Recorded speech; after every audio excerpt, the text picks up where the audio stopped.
Welcome to part 2 of self-managing your career. A powerful way to think about subjective success is to view your career as a calling.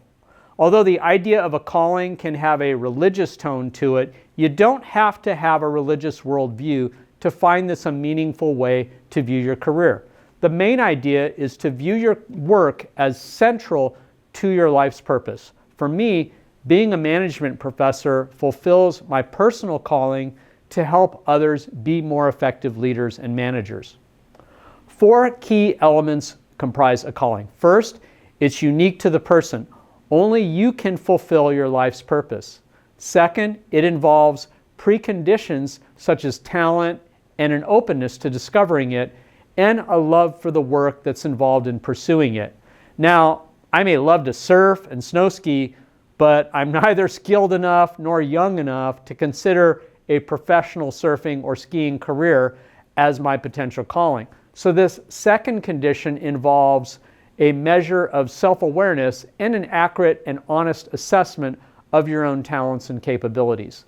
Third, pursuing a calling is energizing and enjoyable, and it adds vitality to your life. I love my job because it's my calling, and that makes it a lot more energizing than a double latte. Make that with oat milk, please. Finally, discovering your calling isn't easy. It's difficult to discover. It requires intense self-reflection and usually repeated trials and persistence. This involves working through the career learning cycles that we just looked at. Most people think about a calling from a religious frame of reference. This involves a sense that you're enacting God's larger plan for your life and that you've figured this out through spiritual discernment and serving a community.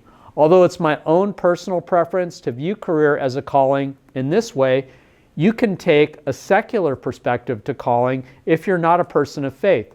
From this perspective, your calling is about enacting your own purpose for personal fulfillment that you've figured out through personal introspection and relational activities. Regardless of whether you choose to view your career as a calling from a religious or secular standpoint, the main idea is the same. The essence of career success is really about experiencing meaningfulness and purpose in your work.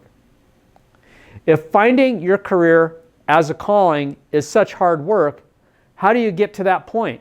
You need 2 meta-competencies, that is, skills that help you develop or acquire even more specific skills.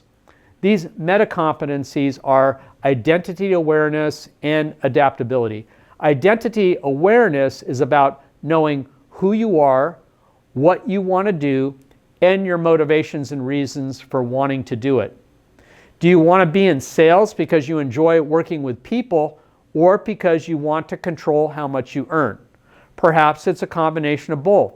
Knowing yourself is the first step towards understanding your career as a calling. Next comes adaptability. This involves understanding and knowing your own personal capacity for change. Discovering your calling requires resilience, persistence, and adaptability. You need to be both motivated and able to change when needed if you want to be open to knowing your calling. You can bolster your own adaptability with self-confidence and believing in your capability to adapt to change.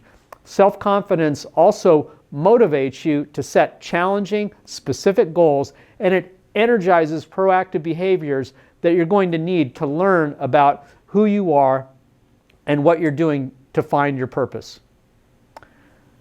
How do you develop identity awareness? It's really the confluence or intersection of 3 situational factors.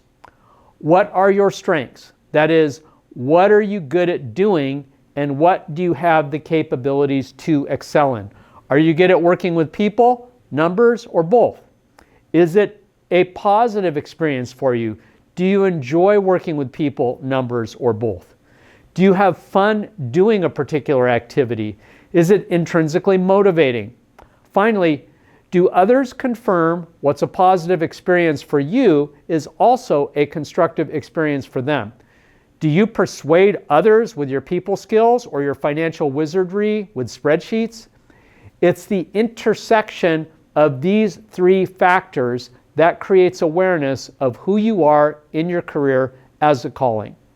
The intersection provides you the clues that are worth pursuing in your search for meaning in what you do. Here's a quick agenda to help you figure out your career identity. Write down your personal vision for making extraordinary contributions. What do you want to get out of your career? What's important to you? Assess what you're good at, both through your own self-reflection, but also by asking feedback from others. This is called your reflected best self. Ask others that you know, what are you good at? And what is it about you that makes your interaction with them a positive experience?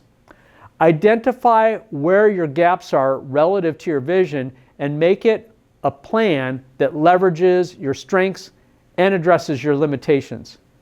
Remember, you can't be good at everything, so develop a plan that strengthens weaknesses, but more importantly, that focuses on strengthening your strengths. As you're searching for and figuring out your career path, aggressively pursue on-the-job learning opportunities through internships and service learning. Internships used to be considered optional, but now many employers are expecting you to have internship experiences, even multiple experiences, to prepare you for the world of work. Many, though not all internships, also serve as a 10-week job interview where a potential job offer might be considered at the end. Internships really are exploration and trial mini cycles. Having multiple internship experiences allows you to try out different functions or industries. If you have any uncertainty about your long-term career goals, or to deepen your experience if you've already decided on a career direction. In an internship, think about learning and performance as best friends. Your goal is to do both. Learn new skills, apply learning from school to real work settings, and demonstrate performance that's worthy of a potential full-time job offer. In terms of your search strategy, make maximum use of campus resources, including career center events, on-campus clubs, career assessment tools, AI interview practice tools, and so on. Remember, the strength of weak ties are important in getting job interviews. It's not those you know directly, but it's friends of friends that matter most in the search process. Find alums who work in target firms or industries and reach out until you find somebody willing to meet for coffee and discuss their experiences. Finally, apply, apply, apply, and keep on applying. Your persistence will be rewarded. No matter where you are in your career cycle, now is the time to start thinking about your future. Your career plan may involve entering a new industry and/or job, a different role in your current organization, or a next step position that puts you on the path of trial, exploration, establishment, and mastery. Even if you're not sure of what you want to do, remember, career exploration and trial is a process. So start with identity awareness, what you enjoy and are good at, what's a positive experience for you and for others. Think about your career strategically. What are your goals for the next 5 to 10 years? What are your options to help you arrive at that destination? How does a particular job help you get there? And what's your criteria for success? In an economy that's extremely challenging for new and recent college grads, you may not be able to find your optimal position. You may not have a choice between good and best. Perhaps it's even a choice between not so good and even worse. You can still think strategically about how the not so good option may help you advance you in your calling more effectively. Even volunteer experience can advance you toward your career goals. Remember, it's not just about how much money you're making or objective success. Subjective success is more rewarding in the longer term. After all, you're not just starting your first job or your next post-college job, you're starting your calling. Research has shown that the first few weeks of starting a new job has a major impact on your longer-term prospects with your employer. Remember that halo effect in performance reviews? Research has shown that how you're perceived in those first few weeks can help determine your career success for years to follow. So it's important to approach your organizational entry experience wisely. The default approach that most people use when starting a new job is to sink or swim by trying to figure stuff out on their own, digging into their new role by getting the data dump of whatever project they're assigned to. Quick intros with colleagues and coworkers are viewed as good enough. Making yourself available to work on any new task that comes your way is common, as is not taking mentors very seriously beyond simple introductions. But the smart response is to take a quite different approach. You may be on your own, but you can be proactive about getting to know your new colleagues and your new responsibilities. Prioritize your new responsibilities and try to understand how do they fit into the bigger picture of the organization's mission. Quick intros are okay, but you should go beyond that and make yourself available to meet new colleagues. It's way easier to do this when you're new than after you've been there a year. Get to know how your new responsibilities map to other key activities within the organization. This will provide you a sense of purpose in what you do and signals to others that you care about the work. Finally, mentors aren't just for intros. They can help you navigate through the organization by giving you access to resources, help, and support. Smart responses in starting your first job or next job are a foundation for success in your new role. Here are a few more tips on what it takes to have the right stuff that will help you succeed in your first or next post-college position. Demonstrate curiosity by becoming a likable expert in an area that the organization values so that others rely on you for what you know. This is what Professor Alison Fragale at UNC Chapel Hill calls being a likable badass. A likable badass is perceived by others as assertive or powerful and likable or warm. In other words, a person who is friendly and strong. A likable badass gets along well with others and acknowledges their contributions.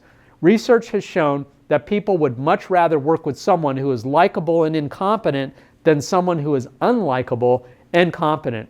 I have a friend who is a philosophy professor, and as you might imagine, that's a super hard job to get. His strategy for landing a tenure track position was to be a likable badass. He started as a lecturer without tenure. He got along well with his colleagues, and he made himself indispensable to his department with the friendly strength of a warm, assertive person. Once a tenure track position opened up in that department, they were eager to hire him right away.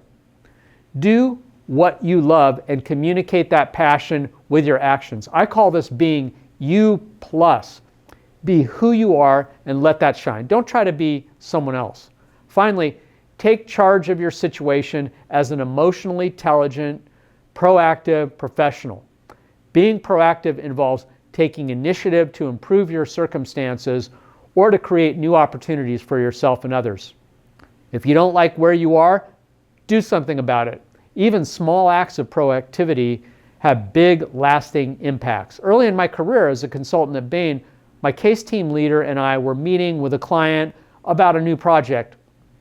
We suggested our client send an email to his staff informing them of the project and the data we'd need. During the meeting, I took the initiative to draft out that email, and then I gave it to our client at the end of the meeting. My case team leader remembered that as a positive example of me being proactive in my performance review 6 months later. Small acts have big impacts. Okay, it's a wrap. We've looked at careers as a sequence of jobs that are coherently linked like pieces of a puzzle. We've also learned about the career learning cycle, explore, trial, establish, and master, that I hope you find helpful as you navigate your career. You've been encouraged to think about your career as more than a series of jobs, but as a calling that brings meaning and purpose to your life and those around you. Recognize the importance of subjective success as a key driver of personal fulfillment, while not forgetting that objective success may also be important to you. Find out who you are and what you want to do by finding your strengths and building on them. Finally, as you prepare for your first or next job after college, be a curious and proactive person as you enter the organization. Become a likable badass, an indispensable expert who is collaborative, valued, and liked by colleagues. Demonstrate integrity by being who you are authentically. I hope you find what you've learned to be useful in your career and beyond.